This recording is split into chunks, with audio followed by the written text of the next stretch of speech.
Okay, we are recording. Greetings and welcome to Covenant Calendar Club. We're so glad that you are here this evening, and we pray that you would be richly blessed by the word of Elohim out of the mouth of our teachers concerning calendar.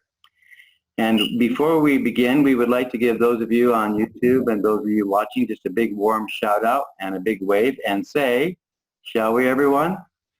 Welcome. Welcome. Shalom, everyone. Shalom, everyone. Welcome. And so with that, we're going to go ahead and turn the screen over to our instructors. Okay, so we'll just get this going, everybody. It's hopefully going to be a little easier teaching tonight. We only have 70 slides, but some of them are jam-packed. And Tim is going to help me a little bit tonight, and maybe Elisheba. So they're just going to have their mics always ready to go. Anyway, we're just going to do a quick review tonight. Won't be very much. And tonight, this is the grand finale. We've been all waiting to get here on this teaching of Ben Ha-Arba'em, or it's also known in English as between the evenings, but we've already moved this to between the mixings so we can better understand it. So let's get started. We've had this mandate from Proverbs 25:2. This mandate for between the mixings. It is the glory of Yahuwah to conceal a thing, but the honor of kings is to search out a matter. And we've been searching on this one, and we're going to keep searching tonight. And Isaiah 46 tells us that you can know the end from the beginning. So tonight we're going to start breaking that open a little tiny bit, knowing the end from the beginning. And Tim's going to help me a little bit with this slide as well.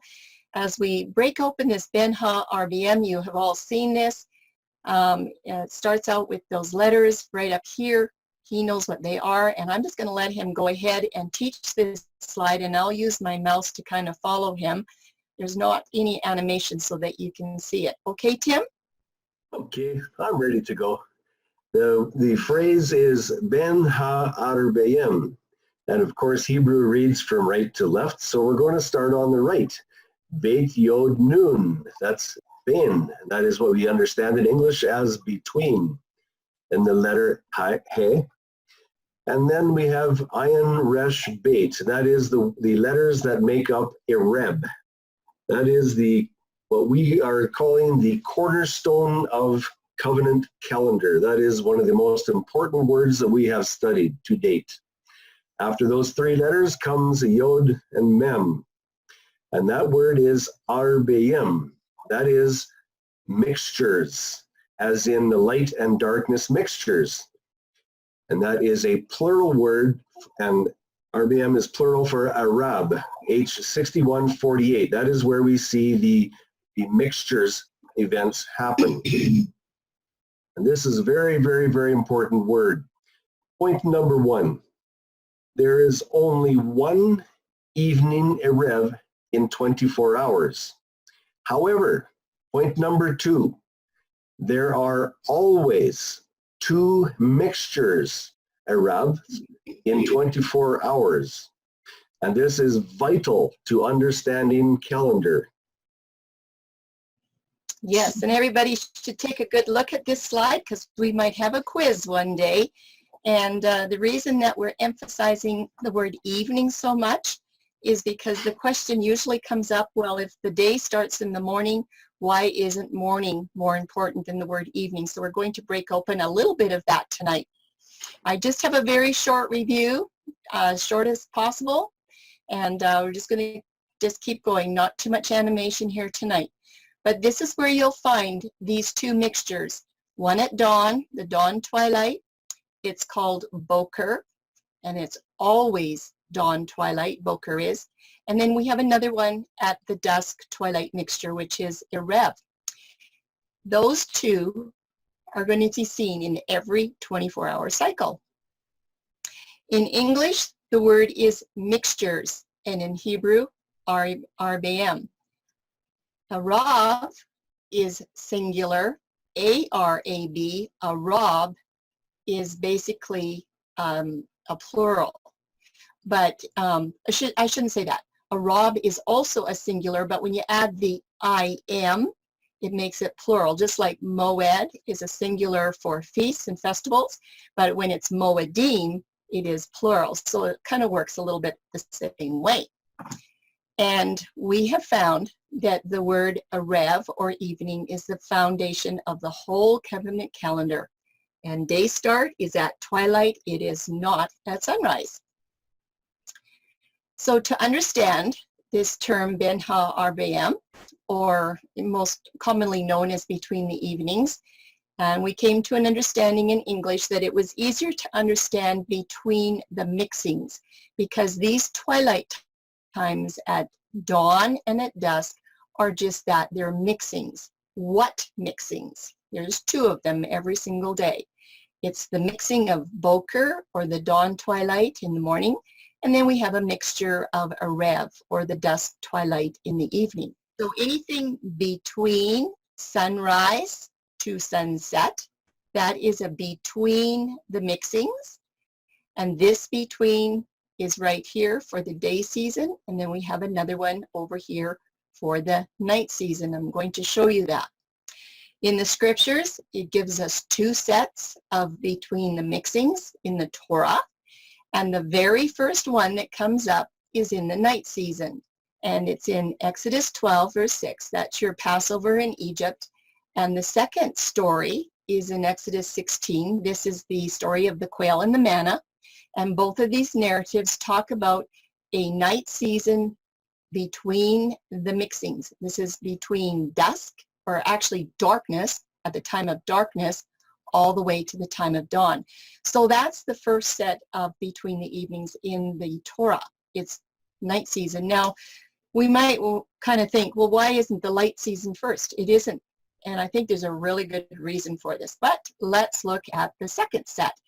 The second set of between the mixings, of course, is only one alternative left, and that's the light season. And it's between sunrise to sunset. That is between the mixing of the boker and the arev. And there are basically three commands in this one. None of them are narratives. They're all commands. The first one is Exodus 29 along with Numbers 28, talking about the light season, and it's actually talking about the second daily sacrifice. Then the second one is Leviticus 23, and Numbers chapter 9 is talking about Passover sacrifices that are in the light season. And number 3 is Exodus 30 and the lighting of the sanctuary lamps. So we have our morning that starts here, that starts your day over here. You have your between the mixings, which is your light season or your day season, your dusk, and then you're between the mixings of your night season. And then when you get to dawn, you have completed your 24-hour cycle. So what we did a couple of weeks ago, we started out with this little study with number 1. We looked at the 11 different Torah scriptures to see what they were talking about with between the mixings. And what we were looking at in that first study was theologians that were saying that this phrase between the mixings is telling you when the day begins. And they basically say it's a sunset commencement.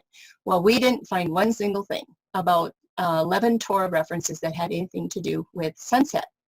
Last time we looked at Leviticus 6:20. It does not use this phrase, but it is connected to grain offerings and drink offerings and all kinds of blood sacrifices that are connected to the phrase between the mixings.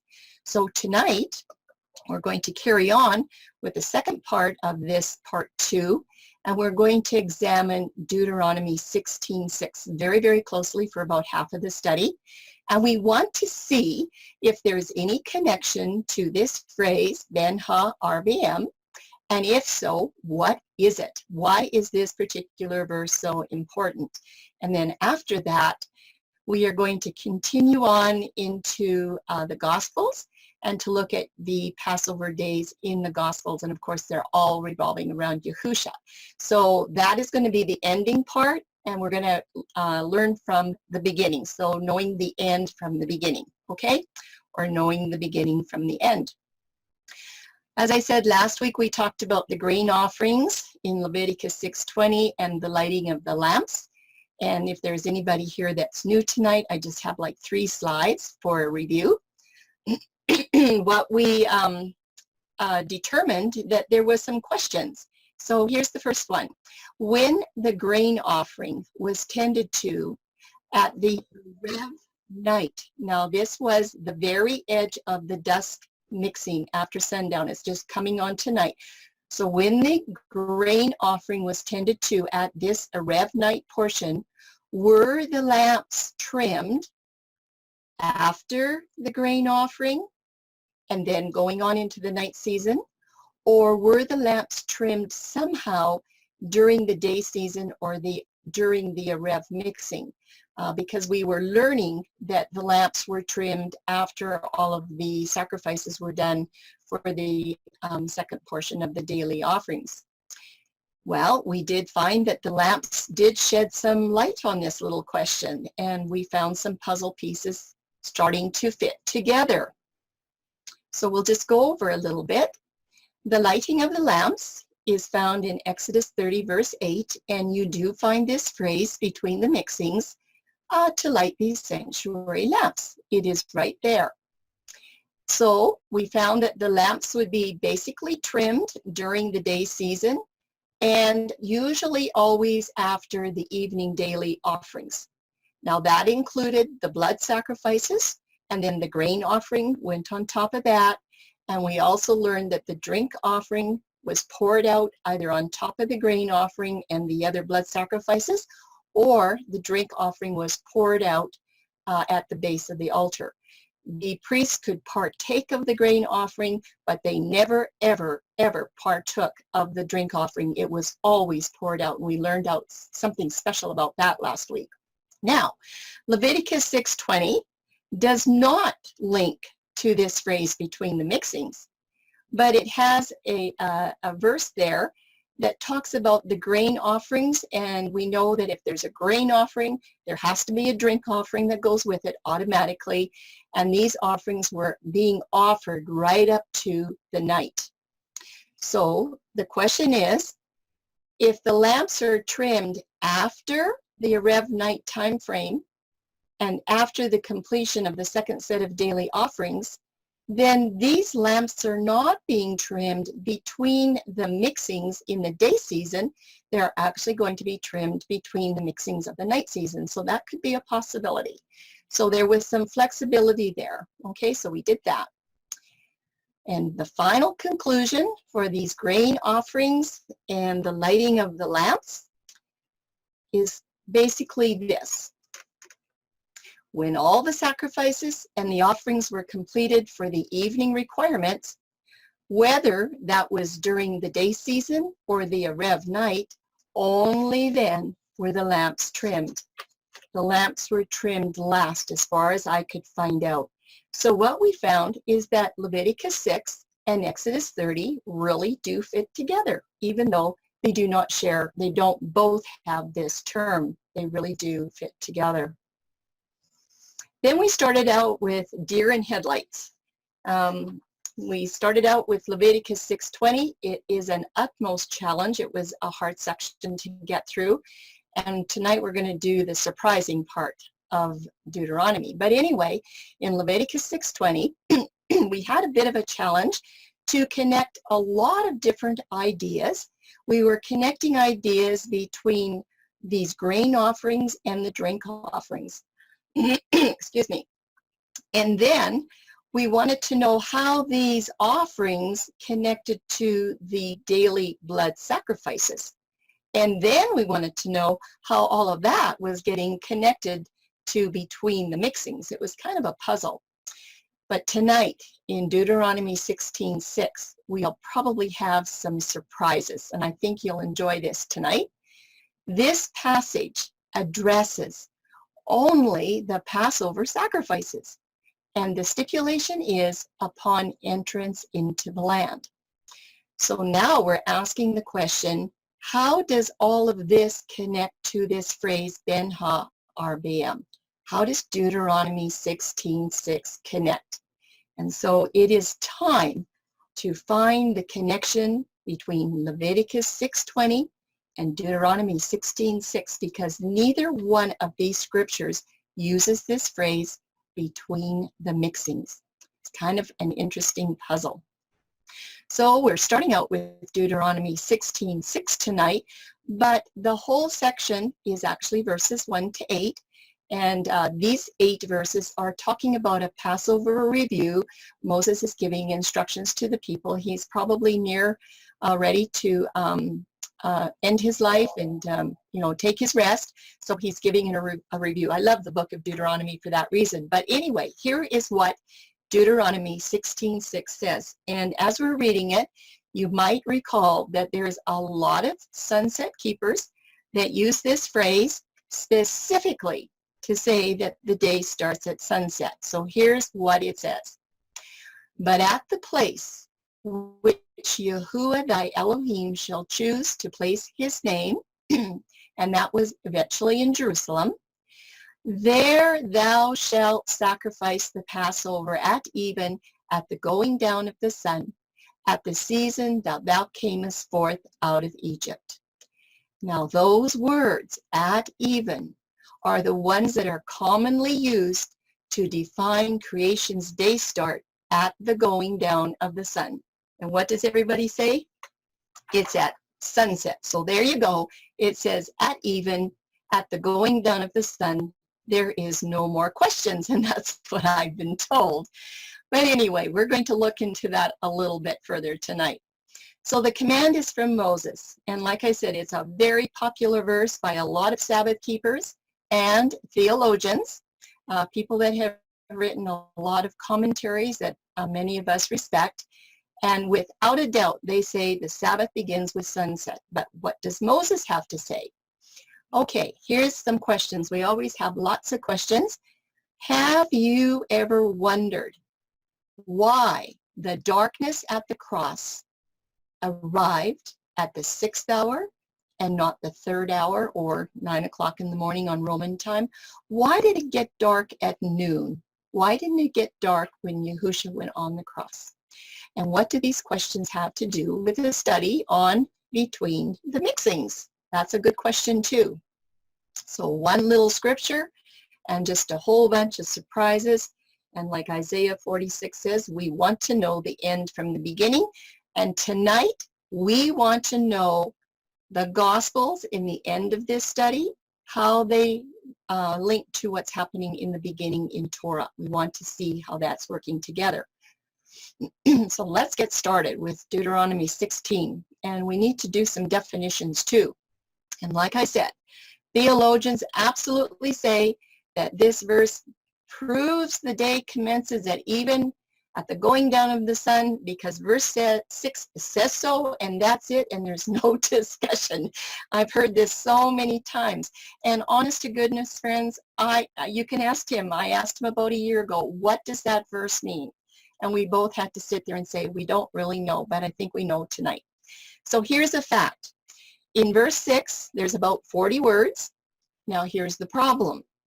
These words, at the Passover at even, at the going down of the sun, there's 9 of them.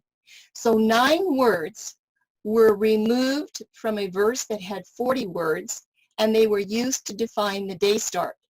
And not only that, they were removed from the full passage of 8 verses that have 280 some words.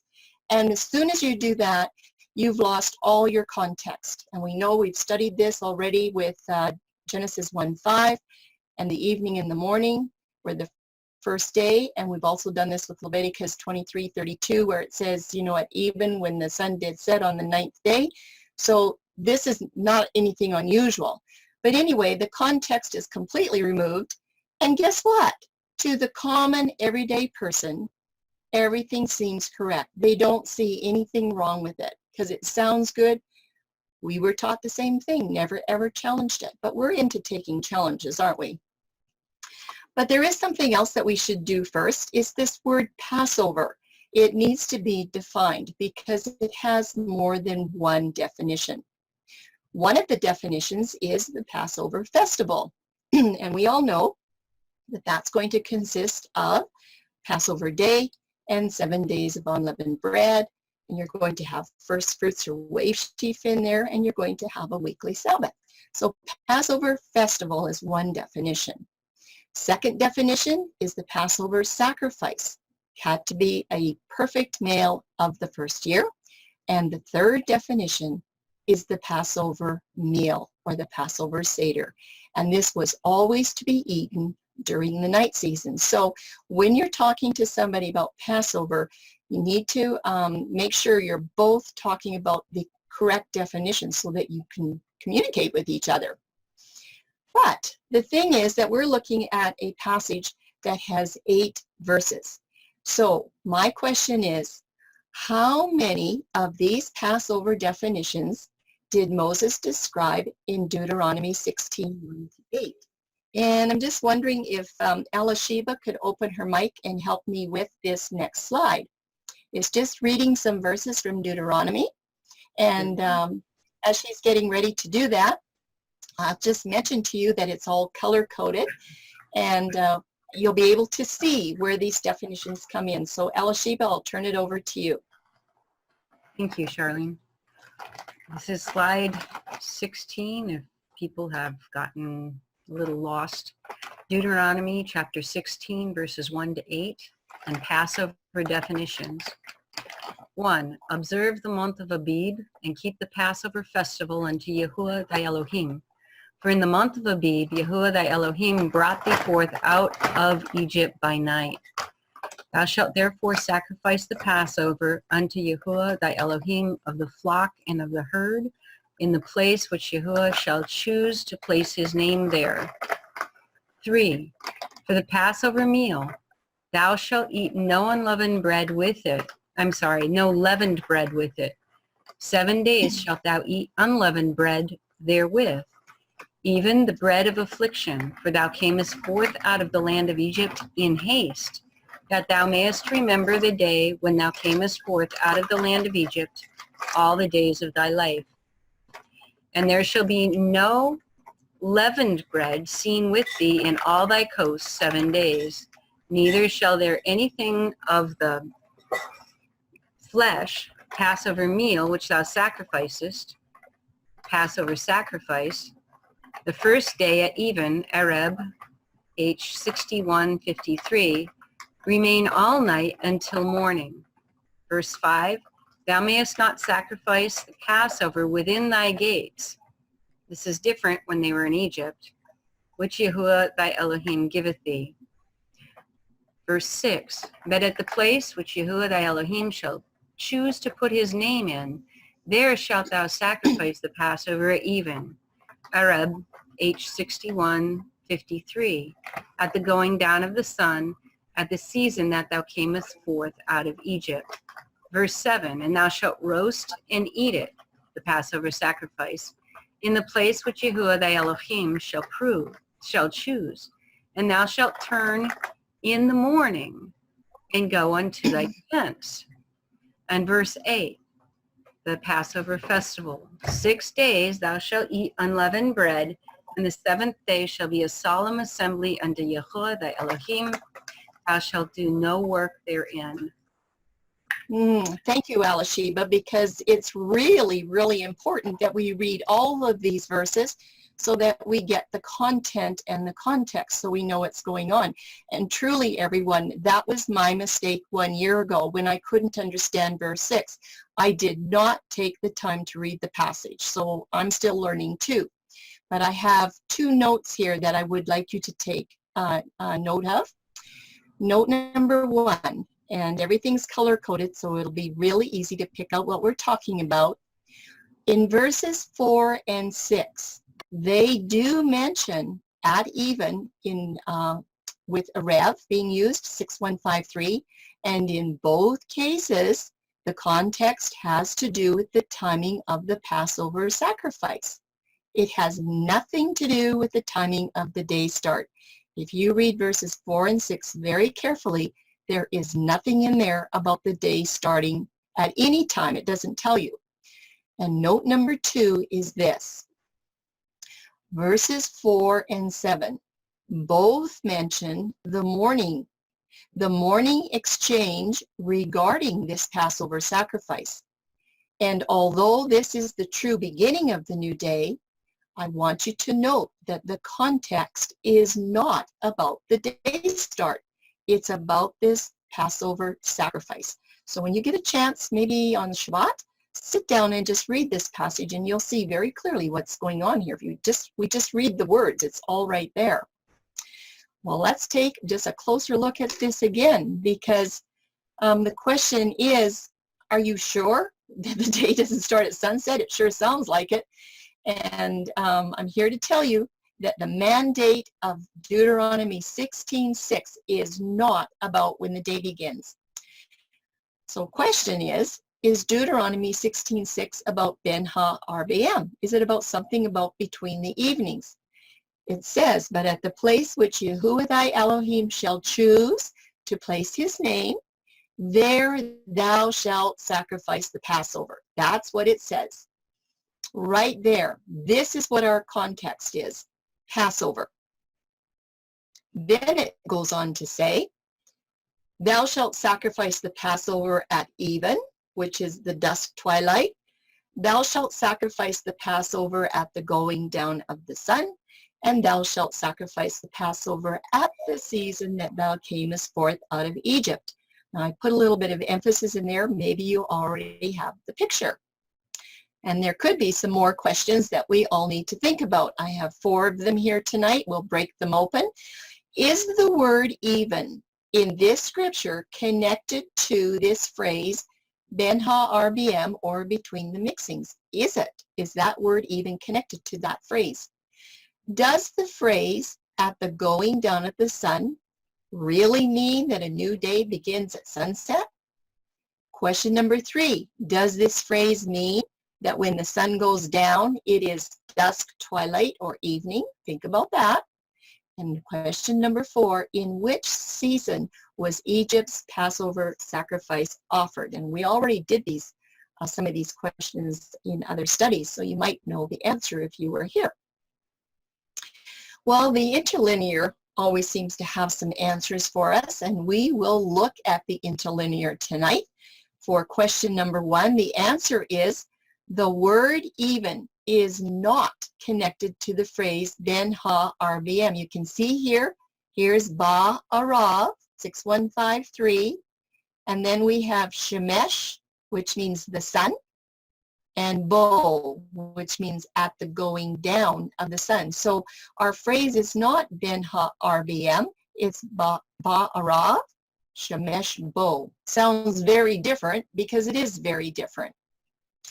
Answers to questions 2 and 3, that phrase, at the going down of the sun, appears to mean when the sun goes down, it is evening twilight. That's what I was taught.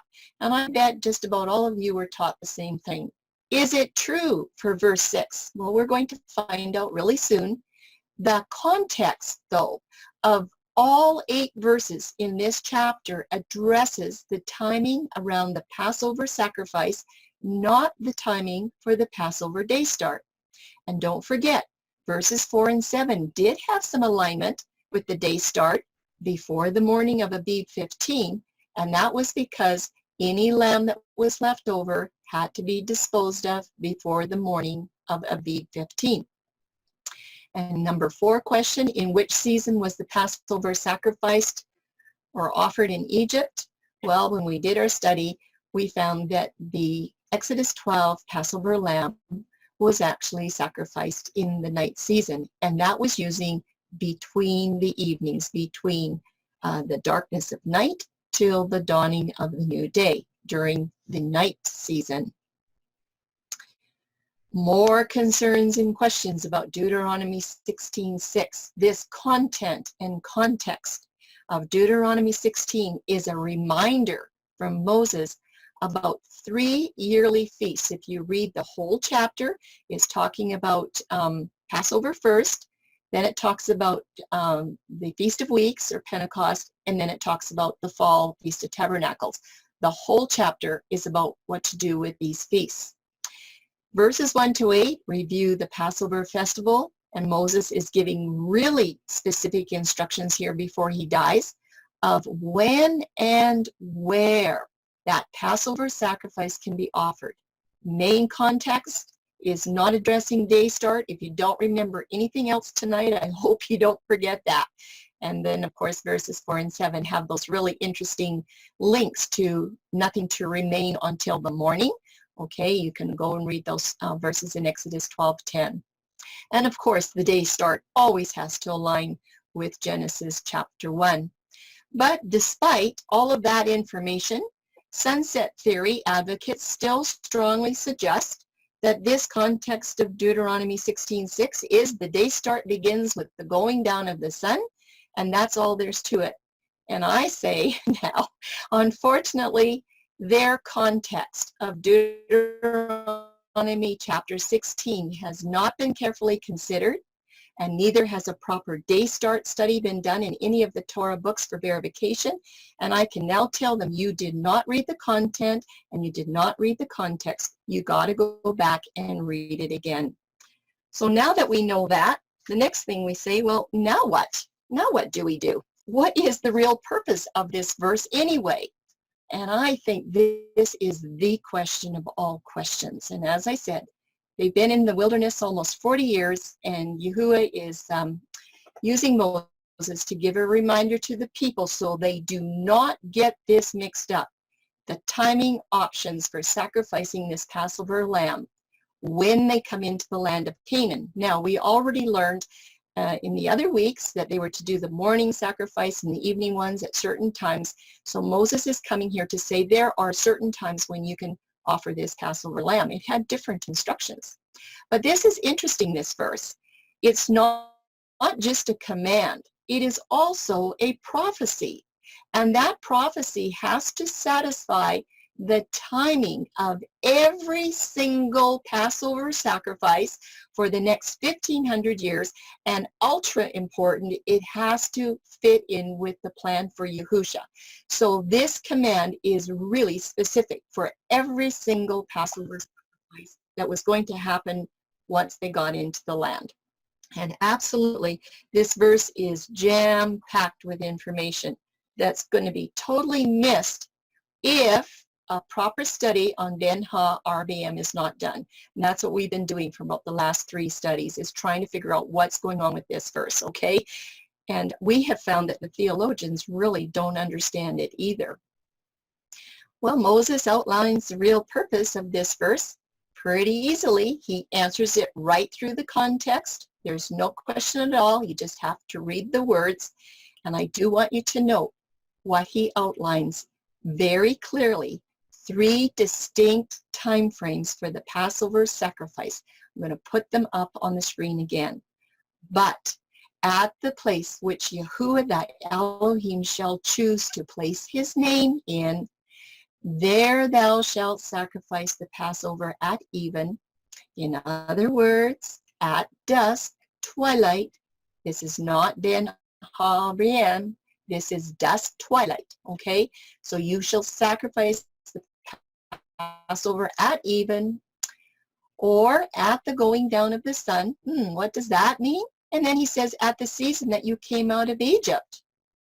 Well, the next question I had was, does Ben-Ha RBM qualify for any of these 3 options? And I've already given you the answer to one of them. But does it qualify for anything that you see there that Moses is talking about? Let's do a review of these 3 options. The first one that he mentioned is dusk. There thou shalt sacrifice the Passover at even. And we all know by now that this is dusk at twilight. The Passover, Moses is saying, it can be sacrificed at even. That's the twilight part of the day season. Any twilight in the 24-hour section is always considered as part of the day season because it has light from the sun. So this twilight is part of the day season, but it's not a part of between the mixings. Okay, between the mixings is either day season or night season. Okay, between the mixings is never the dusk or the dawn. Right there is where Moses said, that they could sacrifice their Passover right at the mixing of the light and dark after sunset.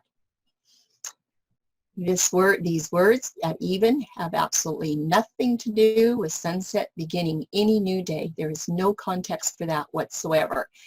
We already did this about King Josiah in the other studies, that he offered 41,400 Passover sacrifices, and these went all through the day, right up through the dusk, right up to night. The word is night, 3915, or leal in Hebrew. And these Passover sacrifices, guess what? They were all performed on Passover cycle. So the day didn't change with sunset. Those sacrifices were still being offered on the Passover day. That was a really big Passover celebration with King Josiah. Let's just do a little review of the Passover option number 2. And this is what it said. At the going down of the sun, you can offer your Passover sacrifice. Well, this Passover provision happens to be during the day season or between the mixings. It's right there between sunrise and sunset. This phrase in the Old Testament is very seldom defined as the moment of sunset. If I would have done the study tonight, we probably would be here for an hour. I would like you to go and do the search. But this phrase, at the going down of the sun, specifically does not mean sunset. Rather, it just means that once it gets to high noon and the sun is on its downward descent towards the evening and towards sunset, that's what this phrase means, at the going down of the sun. And this always starts, it has to start at noon, okay? That's where the sun starts its downward trek, going down. This is a long time before sunset. And that phrase, at the going down of the sun, it absolutely has nothing to do with sunset beginning any new day. Moses was just saying, you have an option to do your Passover sacrifice at another time. This phrase, between the mixings, it aligns with 4 Torah verses that align with the daily sacrifices. However, it also aligns with 5 Torah scriptures that connect to Passover sacrifices. We're going to look at that a little bit later with the Gospels.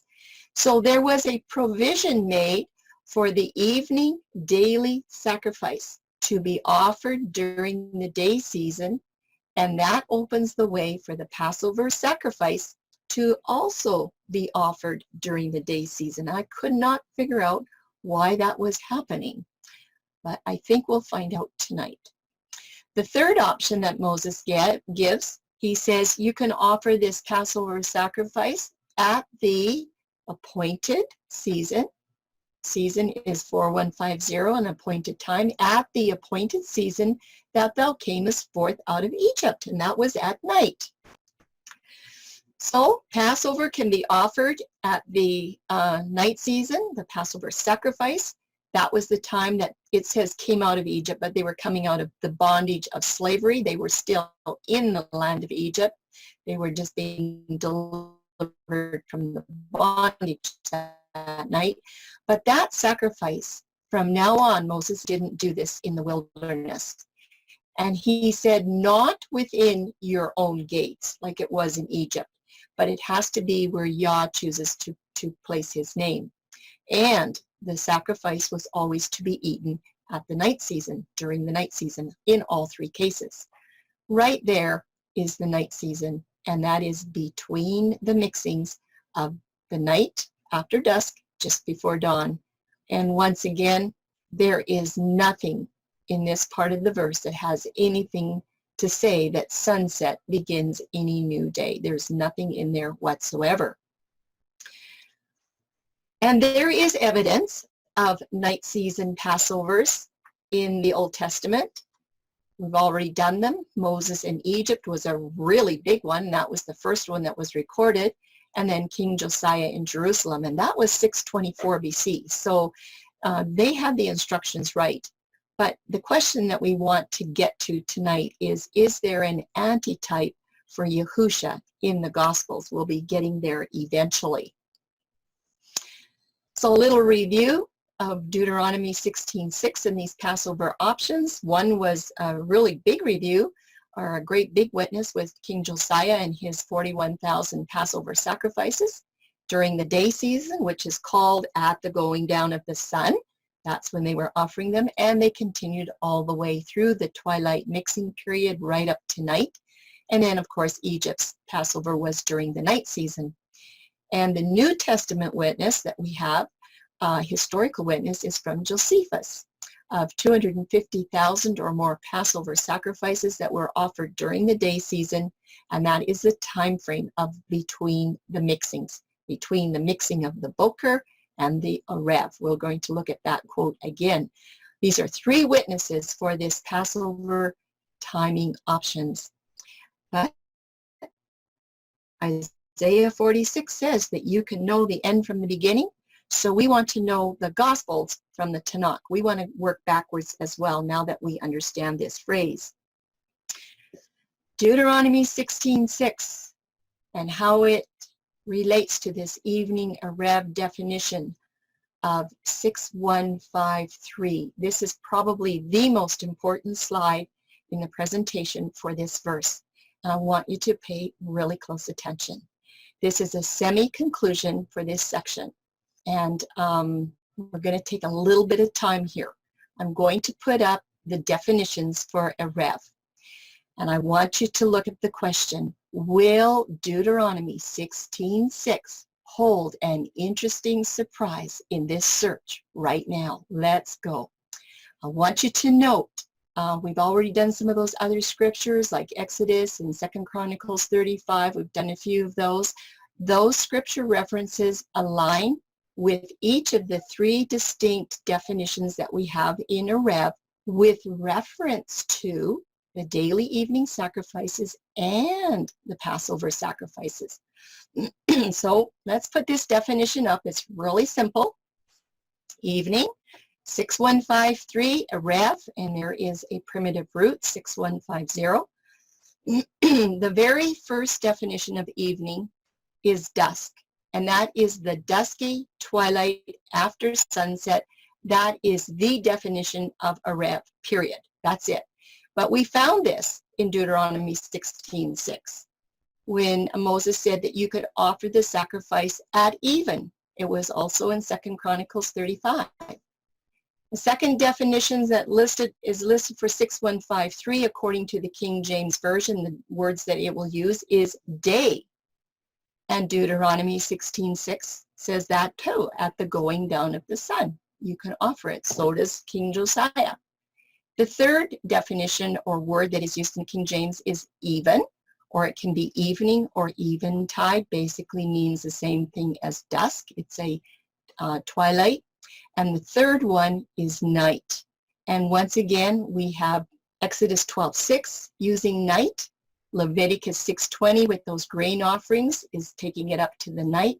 And Deuteronomy 16:6 is there again. Do you notice what happened here? Arev 6153, with its many varied definitions, look what it does. It allows provision for the time frame of every Passover sacrifice that is listed in Deuteronomy 16:6. I just about couldn't believe it when I found that. And we also found this has got nothing to do with the day start, and it has everything to do with the Passover sacrifice. And I'm seeing how it's linking very strongly into this definition of Arev 6153. Let's just do a little tiny review, one slide for Deuteronomy 16 and one for Leviticus 6, and see what we have. Because Deuteronomy has three options for the Passover sacrifice. And remember, there is no mention of the phrase between the mixings in this passage, okay? The first time, Moses said you can have your sacrifice at even. That is dusk after sunset. That is the only time you have even. Number two, he said you can offer it at the going down of the sun. The sun doesn't start to go down until the high noon. And from high noon all the way to sunset, that qualifies for between the mixings. So that was the second option. The third option Moses gave was at the time frame of Egypt's Passover, and that was during the night season. So option number 3 is from when it gets dark all the way until it gets light. But you have to have your Passover sacrifice all tucked away or burned before the morning light. Those are the 3 options for offering the Passover sacrifice in Deuteronomy. Now, I see I have a mistake here. It's Leviticus 16. I think I meant to have Leviticus 6 here. But anyway, it's supposed to be Leviticus 6, I think, for offerings and sacrifices, and the trimming of these lamps are in Exodus 30. Now, these scriptures, well, no, you know what? Maybe Leviticus 16 is right. I'll have to check that out. But anyway, this phrase, between the mixing, is used there for trimming the lamps. In Exodus 29, this is the scripture for your daily offerings, and it does say between the mixings. So this is basically in the afternoon, right there, from high noon, because this is the evening offering, not the morning one. This is the evening one. That's what it's called. In the evening, that is after the sun is going down at noon. Not that it is evening, but it's going towards evening. And in Exodus 30, that's where you have your sanctuary lamps that are getting trimmed. After those sacrifices are done, that's when the lamps would go in and get trimmed. Leviticus 6:20 was talking about a grain offering that was offered right up to night. And we also learned last time that that would probably be when the lamps were trimmed. When all the offerings and sacrifices were done, then they would go and trim the lamps. So this would be actually up until night. That's that review. So what's happening with this great big challenge and these great big surprises? When neither Leviticus 6:20 or Deuteronomy 16:6 use the phrase Ben Ha-RBM. Neither one of them use it, but they seem to be very, very important for this study. Well, I found that Leviticus 6:20, it does not limit the Erev offerings to be only between the mixings, but this verse gives permission for those offerings to be done through the dusky part, to go past the sunset and to be done during the dusky part. Because grain and drink offerings are always put together with the blood sacrifices, okay? You do not have grain and drink offerings without a blood sacrifice. So grain and drink offerings are always given with the blood sacrifices when they're during the day, right up to Erev, night season, can go right past it. And King Josiah, he did the same thing. He was offering those sacrifices all through the day season there, went right through the dusky, right up until the night. There was permission there. So the question is, what is the connection between Leviticus 6:20 and Deuteronomy 16:6? When I started to look at this, I thought, what is this connection? What's going on here? I think this is it. I think it's got something big to do with this Passover lamb, because what I found is there's no boundaries for this Passover lamb. The restrictions are not there like they are for the other sacrifices and offerings. Moses did not write in the Torah the specific time frame of Boker and forenoon for the Passover lamb. I could not find it. I could not find it. But maybe if I had another 25 or 30 hours, I would, but I couldn't find it yet. But I'm saying this, he didn't need to. Why? Because of the linkage that this Passover sacrifice has with all of the other offerings and the fulfillment of this pattern that's going to happen on Yahushua's Passover day. Now, for some of you that weren't here at the last study, what we found is that the Passover lamb has bits and pieces and portions and components of every single sacrifice and offering that is offered throughout the whole day, throughout the whole year. The Passover lamb has some connection to all of them. So what we're going to do tonight is look and see if the gospel account can give us some verification here, because Moses didn't actually write it down that the Passover sacrifice could be in the Boker or in the forenoon. But does the gospel tell us something different? Deuteronomy 16:6 does not limit the Passover sacrifice to only between the mixings, because this sacrifice has components from all the other offerings that could be presented at either Boker or the dawn, that were presented at the day season during the day.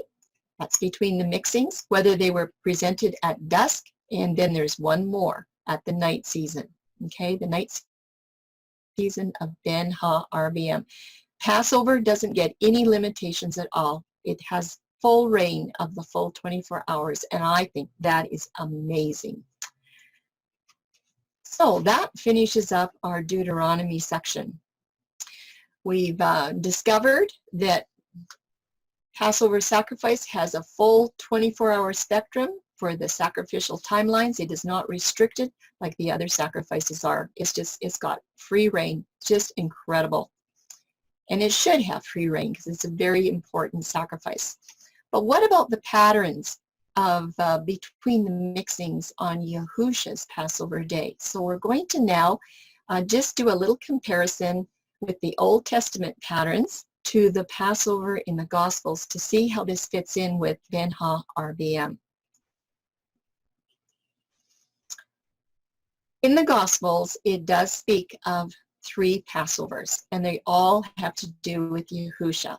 And we're going to address this directly, just very lightly, but directly. And we know that many things that we have gleaned from Torah about the sacrifices have lots to do with this phrase, Ben Ha-RBM. It's just all over the place. And all of these verses that use this phrase, they are all Torah verses. Not one of them is outside Torah. So the question is, will the time frames of Deuteronomy 16:6, remember there was 3 of them, will these 3 time frames of Deuteronomy 16:6 have a fulfillment in Yahusha's final Passover as the antitype? And we're going to consider, just look very, very briefly at Luke 2, John 2, and John 19.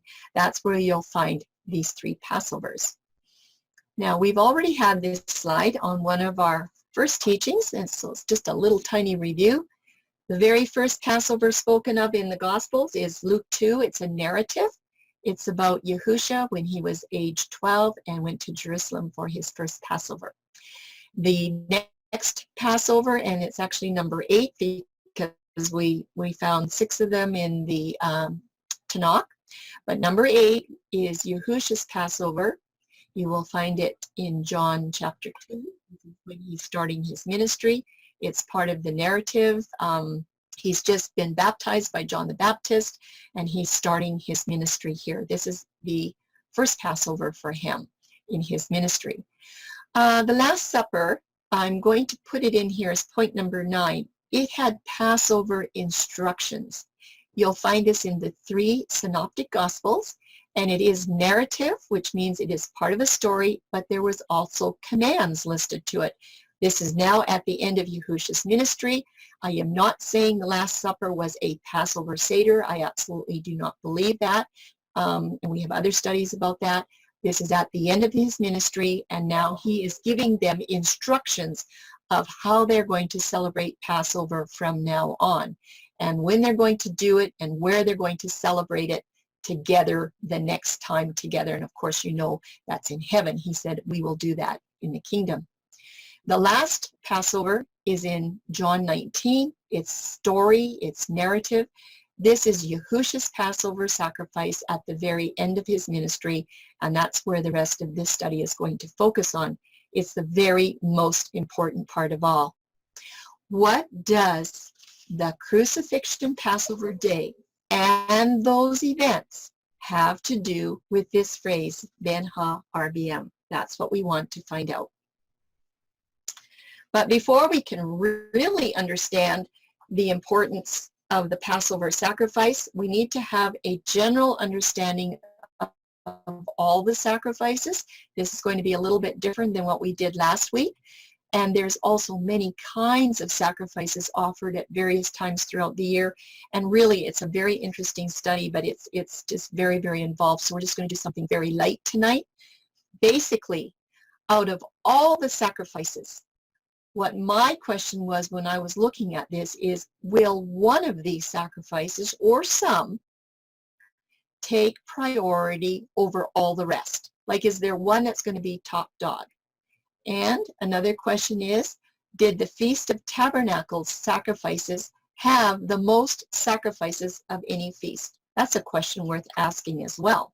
Well, let's just look at Sukkot first, because sacrifices have to be made. It is in the Torah that when you celebrate these feasts and festivals, this is what you have to do.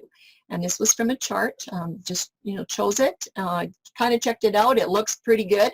But basically, there was a lot of sacrifices given on these days from the 15th to the 21st. This is the first 7 days. You can see how many bullocks, started out with 13 the first day, then 12, then 11, then 10, all the way down to 7. And by the time you get done with 7 days, you've sacrificed 70 bullocks, okay? The rams, you had to do 2 every single day. So that was 14.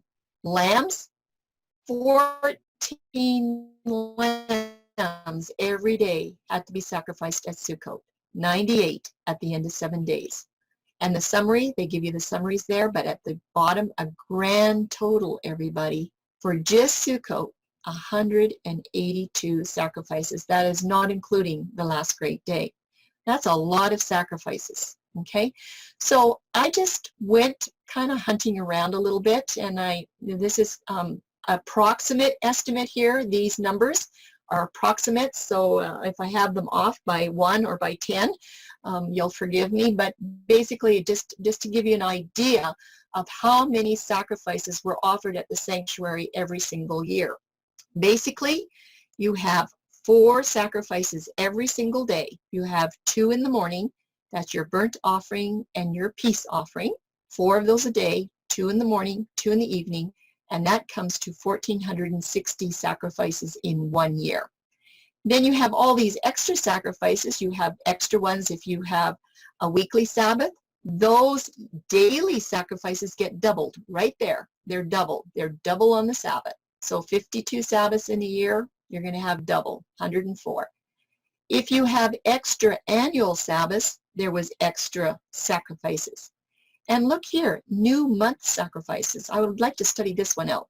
132. Apparently there was 11 extra sacrifices on a new month day, Rosh Chodesh, okay? The first month Passover sacrifice, there was 1. There was an extra one at Wave Sheaf. The second month Passover had 1. And the first month of the first unleavened bread feast, 77. Okay, those 7 days, it was 77. The second month also had 77. And you can see here Pentecost had 8. First Day of Trumpets had 10. Day of Atonement, there was around 6 sacrifices. And then the Day of Atonement sanctuary sacrifices itself, there is about 10. Of course, we've done the Tabernacles, or Sukkot, was 182, and the last great day had 10.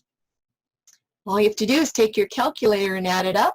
It comes to around 2,107 sacrifices, approximately. That's a lot. But here is the question. What does this have to do with Passover sacrifices and between the mixings? All these numbers. We've been talking about numbers for quite a while here, for quite a few months. Well, I'm here and I specifically believe that the most important sacrifice is the Passover. I never really thought about it before, and actually I never understood it, but I do now. I hope you do too at the end of the study. So here's a little assessment of sacrifices in comparison to the 11 Torah scriptures. Remember, there was over 2,100, so we're going to compare that to these 11 Torah scriptures for between the mixings. Out of those 11 Torah scriptures, 9 of the verses are connected to sacrifices that are between the mixings, 9 of them. The other 2 are, one is to do with the quail and the manna, and one is to do with the sanctuary lamps. So out of the 11, we have 82% of the scriptures are connected to sacrifices for between the mixings. Okay, 4 of those 9 scriptures are connected to daily sacrifices. That's the ones in the morning and the ones in the evening at Boker and Areb. Got the scriptures there. And that represents 45%. 4 out of the 9 is 45%. Well, there's 5 more left. 5 of those 9 scriptures are connected to Passover sacrifices or to the Passover meal. And that is representing 55%. It's an interesting number. So when I started looking at these numbers, I'm thinking there's something special happening here around the Passover theme. Like I can see it, but what is going on? Well, let's ask Josephus. We've seen this quote before. I'm not going to read all of it because we had it the other day, but I just want to give you an idea what's here for those that are new. I'll just be reading on the right side. So these high priests, upon the coming of their feast, which is called the Passover, when they slay their sacrifices from the 9th hour to the 11th, that's basically 3 p.m. to 5 p.m. Roman time, from the 9th hour to the 11th, but so that a company not less than 10 belong to every sacrifice, and he says many of us are 20 in a company, we found this number of sacrifices was 256,500 Passover sacrifices, which upon the allowance of no more than 10 that feast together amounts to 2,700,200 persons that were pure and holy. That is a lot of people, and that is a lot of sacrifices. And some historians say it's up to 270,000 that were offered on Passover Day in Jerusalem. Just would like you to keep those numbers in mind because we are going to do some Passover math with Josephus. When I saw those numbers, I just thought, how could they do that many sacrifices?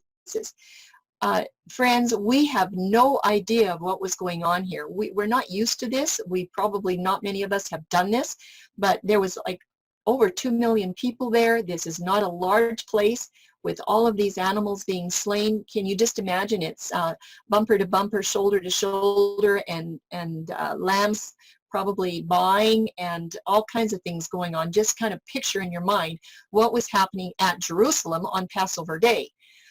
But according to Josephus, he said 256,500 Passover sacrifices within 120 minutes. I just did some math. That comes out to over 2,000 lambs per minute. 2,137 lambs per minute that are being sacrificed within 2 hours. And that just blows my mind. Maybe they had a lot of priests, I don't know, but that just seems like that's just unreal. But what if they had the permission to offer those Passover sacrifices from noon, the 6th hour, when the sun is starting to go down, from the 6th hour to the 11th hour, that's 5 hours. Well, that would be 855 lambs a minute. It's still a lot. But what if they had permission to do it from the 3rd hour to the 11th hour? So now we're talking 8 hours. And that comes to 534 lambs per minute. But wait a second. We're thinking the Passover lamb can have an option to be sacrificed at any time of the day on Passover Day. So let's go from Boker to the 11th hour. And that brings it to about 389 lambs per minute. And that's still a lot in my mind, but it's more reasonable, isn't it? It's more reasonable to think of it that way. And don't forget, even Josiah had 41,400 Passover sacrifices, and he was doing those all day through the dusk and up to the night. So they were obviously well acquainted with how this all had to work. Sacrifices have to be made. The Passover sacrifice was not an option. It was not an option to just have it done, have the sanctuary do it. Everybody was commanded to bring their Passover sacrifice. This was not a one sacrifice for 2 million people. It was a big deal. The average yearly sanctuary sacrifices was over 2,100 every year, but when you compare that to the annual Passover sacrifices that were offered on one single day, there is quite a difference here between 2,100 in a whole year and probably up to 270,000 in one 24-hour period, or even less than that. Without exception, the Passover sacrifice is the most important sacrifice at all.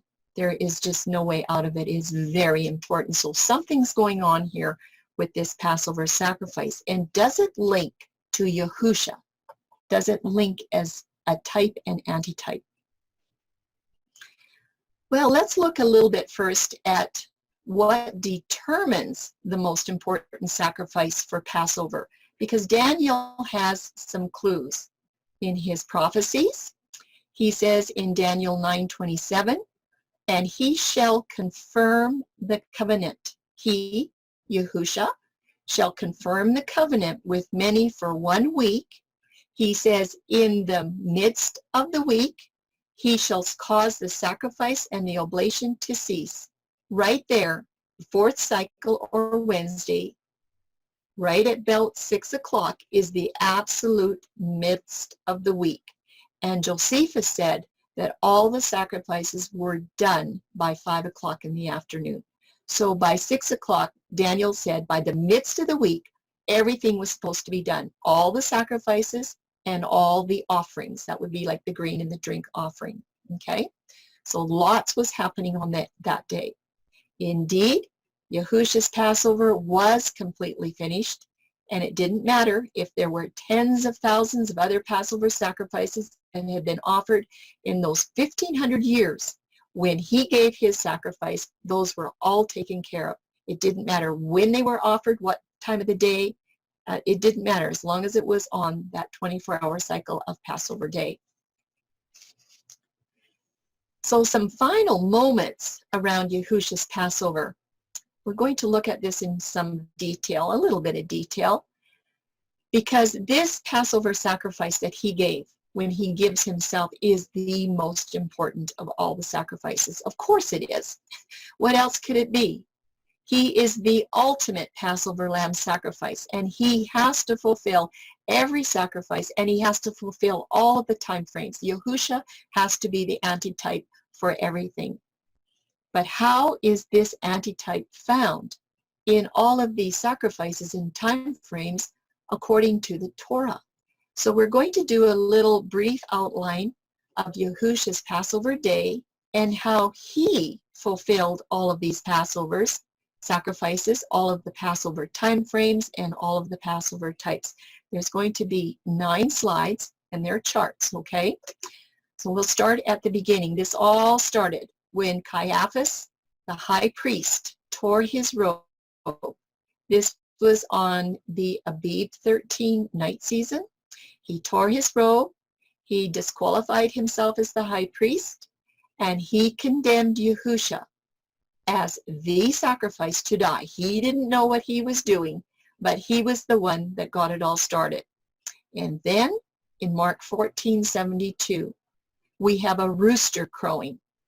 We have a rooster crowing for the second time, and this is now marking the beginning of the day. Now, we know that roosters can crow all through the night, and Tim told me they do down in Nicaragua. They can crow all night long, but you know what? This is a gospel rooster, and he's fulfilling Yahusha's prophecy. This rooster was different, and this is a fun study. Peter was told that he was going to deny Yahusha 3 times before that rooster crowed twice on that night, and that happened to be the night of Abib 13, and sure enough, Peter has his first denial. I have the scriptures there. You can go look them up. And that rooster crowed right after he denied Yahusha the first time. And then it says that Peter's second denial was a little later. Okay? And then it says Peter's third denial was about an hour later. You'll find that in Luke. About an hour later. Now we're talking twilight time. We're talking mixing time here.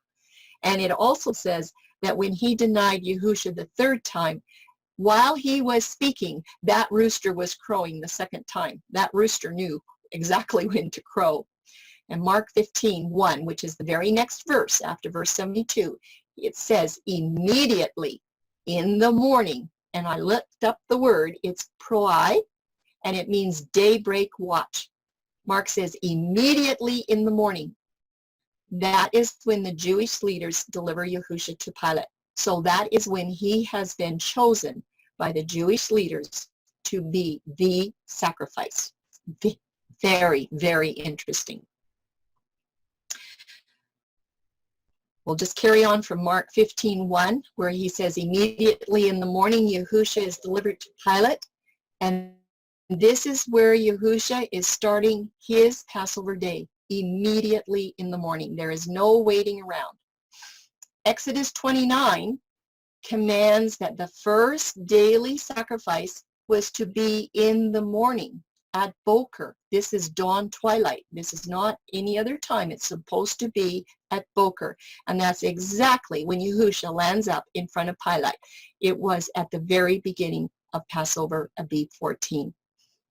Remember that Passover sacrifice has to have components for every sacrifice that's offered throughout the day. Therefore, according to the definition of Boker, which is only morning twilight, this Passover sacrifice of Yahusha does qualify. Very interesting. And during this Boker time, the Jewish leaders delivered Yahusha to Pilate for permission to have him sacrificed and crucified on the Roman cross. And they wanted it done quickly. They did not want to wait around. So this all happened at the very early morning of Passover, Abib 14. We're coming up to the third hour of the day. All three Gospels do mention this. Mark says that Yahusha was sacrificed at the third hour. This is a living sacrifice. Tim already mentioned it to a couple of you tonight. A living sacrifice. I want to say something here. All of the Passover lambs that were sacrificed from 1500 years before, every single one of them, Yahuwah commanded and demanded that those Passover lambs were offered in the most humane way possible to cause the least amount of trauma to that little animal. Every one of those Passover lambs was dead when it was offered on the altar. That is not what happened to Yahusha. He went onto his altar living. He was still alive. That is very interesting. And this was not in the most humane way. In Torah, the Passover sacrifice is definitely linked to Ben HaRBM, and it can be either in the day season or it can be in the night season. We already know that. And just like the Passover lamb was placed on a spit of wood, it was pomegranate wood, so Yahusha was lifted up on a wooden stake. And that third hour, that event was the fulfillment of Yahusha's prophetic sign. He had already told them in John 8:28. John is the only one that records this. He's got it twice. Then Yahusha said, and this was talking to the scribes and the Pharisees, the ones that were giving him such a bad time. He said, when you have lifted up the Son of Man, then you shall know that I am he, because they were not believing he was the Messiah. And in John 12, he said, and I, if I be lifted up from the earth, I will draw all men unto me. Right here, these are Yahusha's prophetic statements that he is the true Messiah. He said, when I get lifted up, everybody, I am the true Messiah. Then you will know. Very important statements. Mark 15:25 records that he went on to the crucifixion stake at the third hour. And this is where Yahusha now gives his body, representing the grain offering, with his Passover sacrifice. His flesh represents the grain. Remember, he said, eat this bread in remembrance of me. It represents my flesh. So this time frame, at the third hour of the day, is definitely qualifying for between the mixings during the day season, between sunrise and sunset, because we are at the 3rd hour. Very interesting information. Okay, we're coming up to noon, or the 6th hour. Mark says that darkness was over the whole land at noon. I used to think that it was a duskiness that came in before noon and then went to darkness, and that at the 9th hour, that from the darkness it went to a duskiness and then to some daylight again. I do not believe that anymore. I believe that when this darkness set in, it was dark, and it probably just happened like it was so miraculous. But anyway, the record is there 3 times that it got dark at the 6th hour. Don't forget that Moses said that Deuteronomy gives special attention to the time frame of the Passover sacrifice at the going down of the sun. And definitely something happened to that sun at the 6th hour. It was gone, right? Anyway, the 6th hour at high noon marks the first instance where the sun begins its downward descent. All of the Synoptic Gospels record that there was darkness at the 6th hour. And definitely this time frame qualifies for between the mixings. This is absolutely during the day season. We're moving on now to the 9th hour, where Yahushua said, "It is finished," or other words are, "It has been accomplished." And he also said, "Why have you forsaken me?" You all know what he said. And don't forget, Exodus 29 specifies that the evening daily sacrifice could be offered between the evenings, between the mixings, or Ben Ha-RBM, and this is during the day season. We're still in the day season. And Jerusalem was offering their evening sacrifice at the 9th hour, especially the Passover sacrifice. My research showed me, whether it's true or not, that the daily sacrifices, they would start them at 2 o'clock in the afternoon so that they could start their Passover sacrifice at 2:30 and be done by 3 o'clock. So the Passover was the important one on Abib 14. And Yahushua has to fill all of this with his death, okay? All of the time frames. And all of the Synoptic Gospels record that his death was at the 9th hour. And of course, we all know this is still during the day season. It is between the mixings. Let's go to slide number 6.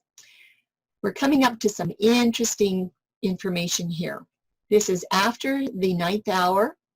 And in John 19:34, sometime after the 9th hour, the Jews had gone to Pilate, and they wanted to have the legs broken. And when they came back from Pilate, because he said, "I don't know, how could he be dead yet?" When they came back, you remember that spear was thrust into his side, and it drew forth blood and water. And Pilate questions, "Is this just impossible? He can't be dead yet." But that Roman spear made sure, right? This was anything but humane. And this is another part of the type and antitype, where that spear brings forth the blood and water. This is as the drink offering. And remember, the drink offering was always poured out on the ground. And that's exactly what the blood and water from his side and his pierced side in his heart was poured out on the ground, just like it was practiced for 1,500 years. Now we're coming up to the sunset time. Mark 15:42 is very specific. He says, "When evening came, Joseph went to Pilate for Yahushua's body." There is absolutely no way that Yahushua can be buried and in the grave with the stone rolled in front before sunset, because Mark is claiming that it was at evening when Joseph finally treks over to Pilate to say, "Can I have his body?" I understand it was about 1/3 of a mile to go, so you have to get there, and who knows how many people you have to fight with, millions around, and get an audience with Pilate. But anyway, he did this at evening. So this is after sunset. And then it records in verse 46, then after that, Joseph went and bought fine linen. So this is way after sunset. He doesn't even have the body off the cross yet. But don't forget, Deuteronomy 16:6, it records that the Passover can be offered at even. And Leviticus 6 said that that grain offering could go all the way up to the night. And the grain offering is always offered with the blood offerings. So it was during this dusk time frame that Joseph is making all of these arrangements to secure Yahusha's body. Well, we're way past sunset now, and Yahusha is being removed from the cross, the stake, getting ready for burial.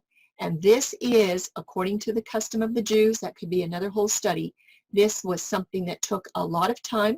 The bodies were washed very, very clean, so clean that they could be presented in a synagogue on a Shabbat.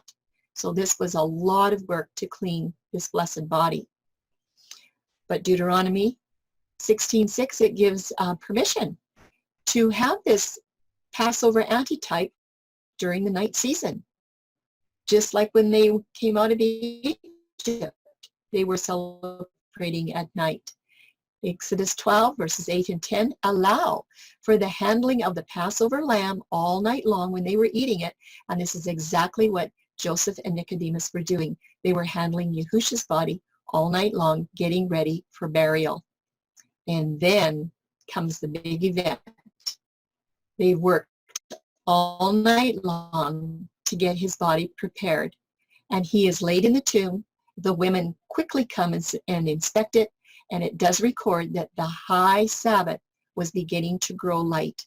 That meant that the Abib 15 unleavened bread Sabbath was drawing on, was starting to draw light. And just like it says in Exodus 12:10, that all of the uneaten Passover lamb, it could not remain until Boker. It had to be out of sight before the next day came around the corner.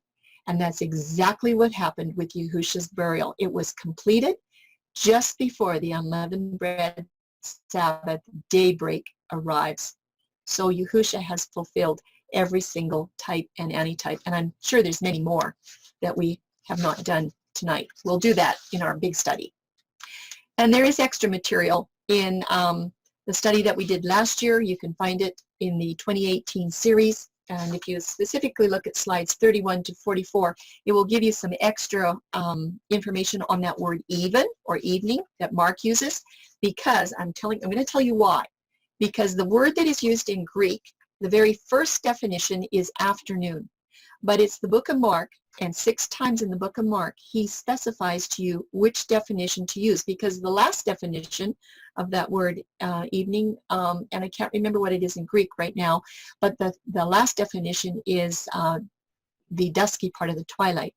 And he specifies at even at the going down of the sun with what's happening in the gospel account. So you can catch up on that information. We won't do it tonight. So Tim is going to help me with this frame. This is just going to be a summary of everything that we looked at here in these last 9 charts. And Tim, if you're ready to go, I'll just turn it over to you for a minute. I'm ready. This is a summary for you. This is the summary for Yahusha's Passover. What can be gleaned from the multitude of Passover sacrifices during the days of the Tanakh and Josephus that are in conjunction with Moses' command and prophecy for when the Passover sacrifices could be offered? The events of Yahusha's Passover, when in full alignment with the Torah requirements, brings forth these facts. Yahusha begins to fulfill Abib 14 as the Passover sacrifice right from the time when he stands before Pilate at Boker, the Torah time for the Boker sacrifice, and Boker being dawn, always.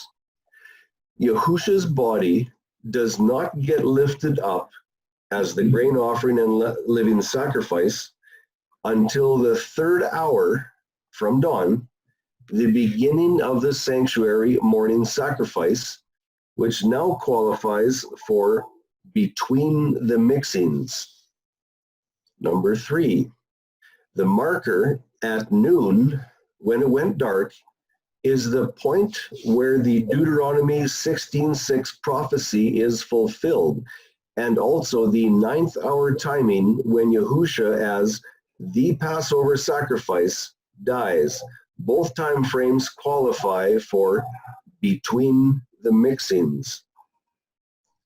Number 4, Yahusha fulfills the pouring out of the drink offering on the ground by the altar when the spear is thrust into his side, releasing blood and water, just as the lamb's blood is spilled on the ground.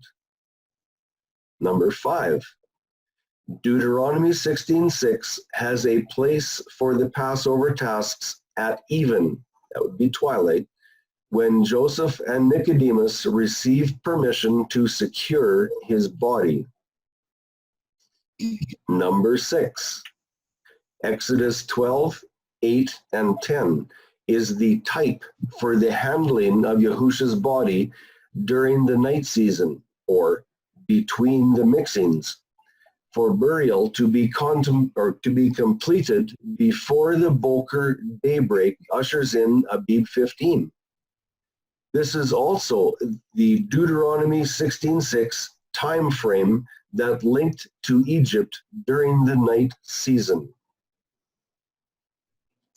A lot of information there. Thank you very much, Tim. And I'll go on with the next slide, and I'll have Tim join me on number 55, because we're just doing sort of a final summary here for Yahusha's Passover.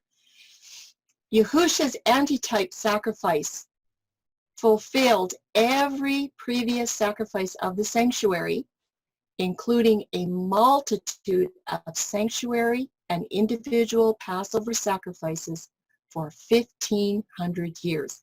He did it all. He took care of everything. Every year, there was at least 2,100 sanctuary sacrifices that were offered. We thought that was a lot. But you know what? That number pales in comparison to over 250,000 Passover sacrifices at the sanctuary every year on one single day. There's really no comparison, is there? Because the Passover sacrifice had components of every sacrifice and offering, it was by far the most important sacrifice of all time. And Yahusha, as the supreme Passover sacrifice, is even greater than that. He fulfilled every possible type in one 24-hour Passover day when he offered himself. And he started right at the beginning of the day and went all the way to right to the beginning of Abib 15. It was him all the way through. He didn't miss a beat. And can you help me with this slide on thoughts and questions that we want to consider? I'd be happy to. Thoughts and questions to consider. Did Yahusha fulfill every detail of the what, when, where, and how of the Passover sacrifice? Was it absolutely essential that Yahuwah provided the Torah phrase ben ha'arbeim, between the mixings, not only for the daily evening offerings, but for the Passover sacrifices as well? Number 3, because of Judah's sunset day, the evening sacrifices, by necessity, were eventually moved to the 9th hour, so their morning and evening sacrifices could be on this same day, as required by Torah. Number 4, because Yahuwah knew Yahusha's sacrificial death would be at the 9th hour, did he build in the Ben Ha'arbeim provision to accept the regular daily offerings? I'm going to read that question again because this is a very, very, very interesting question. I just want to emphasize this. Number 4, once again, because Yahuwah knew Yahusha's sacrificial death would be at the 9th hour, did he build in the Ben Ha'arbeim provision to accept the regular daily offerings? That question connects directly with number 3, when it says that the daily offerings were eventually moved to the 9th hour. You need to think about this very, very carefully. I believe Yahuwah had all his bases covered. Okay, let's go to number 5. Could this factor also be known as grace to the Levitical priests throughout history? And number 6, remember, Yahusha's Passover sacrifice qualifies as the antitype no matter when it is given, according to the commands of Deuteronomy 16:6. And please note, the priests could not corrupt that. Yahuwah had all the bases well covered. Mhm. Absolutely. And I would like to come back to slide 55 at the end and just get some input from the audience on these questions, because these are really important questions and we can't stop to do it here, but maybe we can come back and discuss it. I'll look at 56 and then I'll have Tim help me with slide 57. And this is just a continuation on. I want to read this verse one more time. At the place which Yahuwah thy Elohim shall choose to place his name, eventually that was in Jerusalem, there thou shalt sacrifice the Passover at even, at the going down of the sun, at the season that thou camest forth out of Egypt. And we've got the day season and the night season included there. Is it now easier to see the context of Deuteronomy 16:6 is not about when the day begins, but it's about the many options of when the Passover sacrifice could be offered? Like, that could bring tears to your eyes, right? Yahuwah's provision, it eliminated any possibility of any violation of the people to add or subtract to these instructions for carrying out the most important sacrifice. Yahuwah built it in such a way that there was nothing that they could do with this sacrifice except for if they offered it on the 13th or the 15th on another day. But there was no way that they could be out of Torah on this sacrifice. That's how important it was. It's just amazing what he did. Tim, do you want to finish up with this one? Sure. Final thoughts and questions. Number 1, is the Passover the most important sacrifice of them all? I think we've gone over that pretty clearly. Number 2, is this why it must have the highest priority? Number 3, has the Torah, the Tanakh, and the Gospels given the Passover sacrifice its rightful recognition? And another one, a very important one. Even though the priests adjusted the timing of the other offerings, Yahuwah did things different for the Passover sacrifice. Number 4, nobody could alter these instructions unless they offered the lamb on another day other than the 14th. Number 5, the Passover instructions are a built-in, no-fail plan because it is the most important sacrifice of the whole universe. Yeah, that's something to think about. Okay, we are going to sort of wrap up this part and then we're going to do a conclusion because we've gone through all 3. We've done the patterns of Yahusha's Passover day. We find that there was no violation of any of the Torah instructions, and we found that parts 1, 2, and 3 that we've discussed consistently linked to Ben Ha-RBM for sacrifices and offerings, and not one of these scriptures has anything to do with day commencement. Okay, that was what our search was all about when we started this between the mixings, between the evenings. Does this have something to do with day commencement? And we're saying, no, there is nothing there for context of when the day begins. This is all about Passover sacrifices. Okay, now it is time for us to revisit those theologians with all of these new discoveries that we've made. We started out looking at some theologians. We looked at Wilhelm Gesenius and William Greenfield and Matthew Easton and what they had to say with their understanding of between the evenings, and I'm pretty sure that they took a lot of their ideas from Parkhurst, at least one portion of his writings. Basically, they came up with this between the evenings has something to do with starting the day at sunset.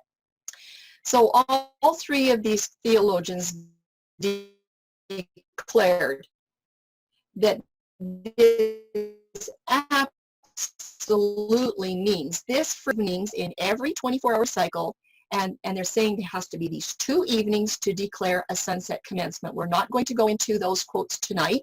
You can look at that on about 2 studies ago, but I'm saying Sabbath and day start, like where did they get this?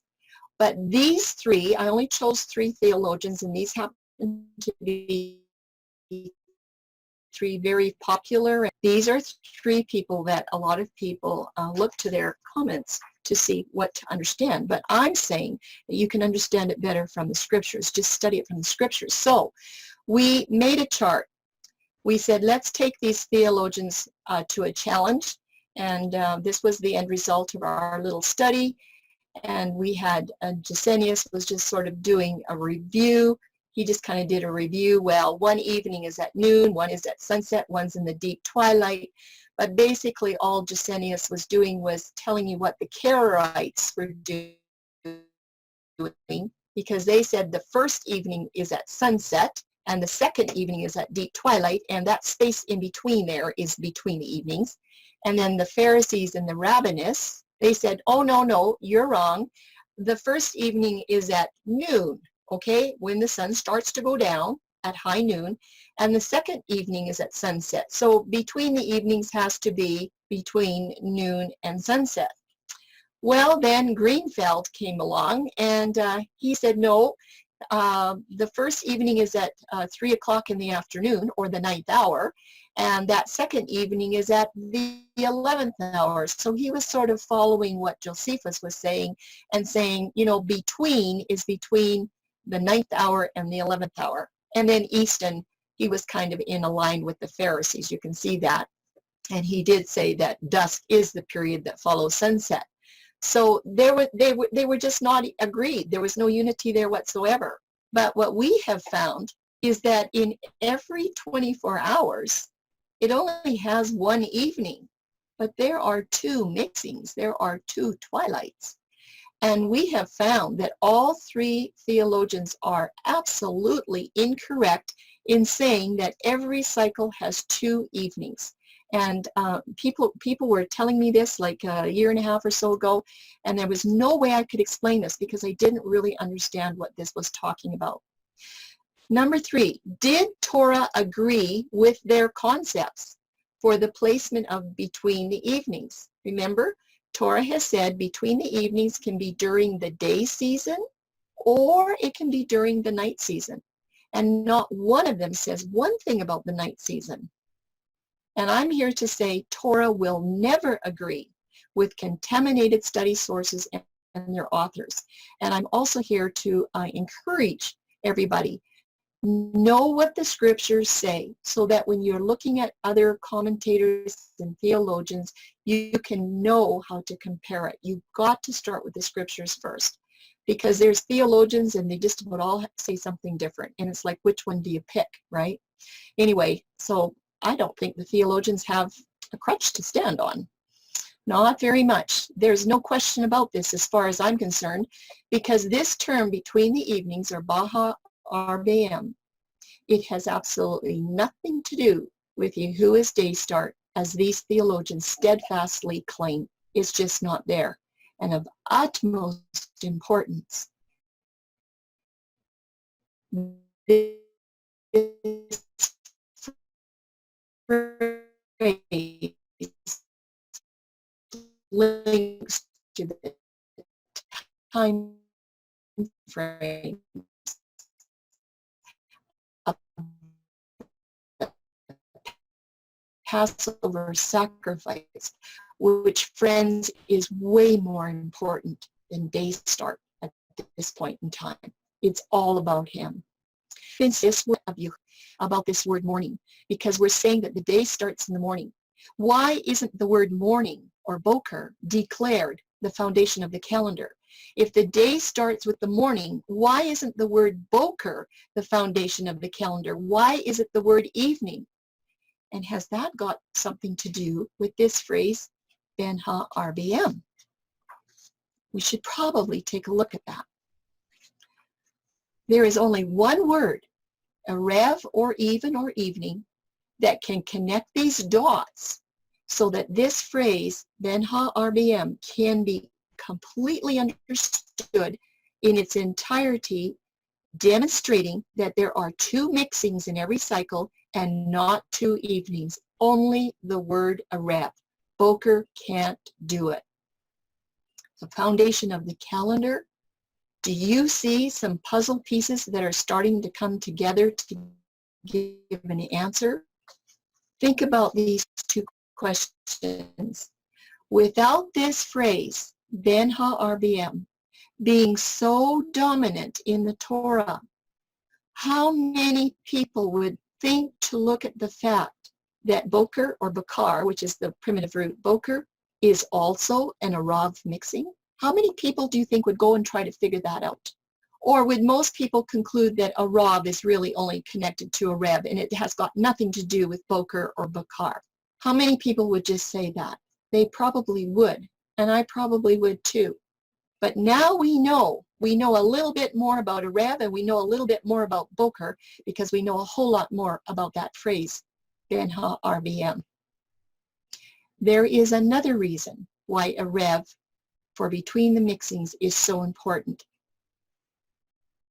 Unlike boker, evening or erev, this word has 2 primitive roots. We've shown that already. 2 primitive roots to show that the morning is the second mixing of light and darkness. And that's when we're dealing with time and calendar, because mixings can include a mixing of peoples, a mixing of insects, a mixing of cold air with warm air. It can include any kind of mixing. We're talking about a mixing of light and darkness here when we're dealing with time and with calendar. That is arav. It is the second primitive root. Boker's primitive root, which is bakar, it does not easily link to the generic mixings that you find in that definition of arav. It's not really there. It is, but it's not seen easily. It's like the ox plowing the field. The only possible way to understand how the early morning is an arav mixing is through these words in this phrase, Ben Ha-RBM. There is no other way to understand it. So now here's the question. Could it be that these highly significant and beautiful truths about the Passover sacrifice would lay hidden and they would lay covered without any understanding if you didn't understand this about arav? Could it be that we would never understand what is going on here? And I'm here to say that it's probably worth our time and consideration to be thinking about these things, because there's something of great importance here. What is the final conclusion of the matter as we wrap up this study tonight? Will we as humans allow Yahusha to have the final word about Ben Ha-RBM and the day start? Are we going to listen to him and do what he asks us? Will Yahuwah's people follow his will and maintain the correct interpretation for Deuteronomy 16:6 and Ben Ha-RBM and find out what it really means and stick with it? And that's talking to me too.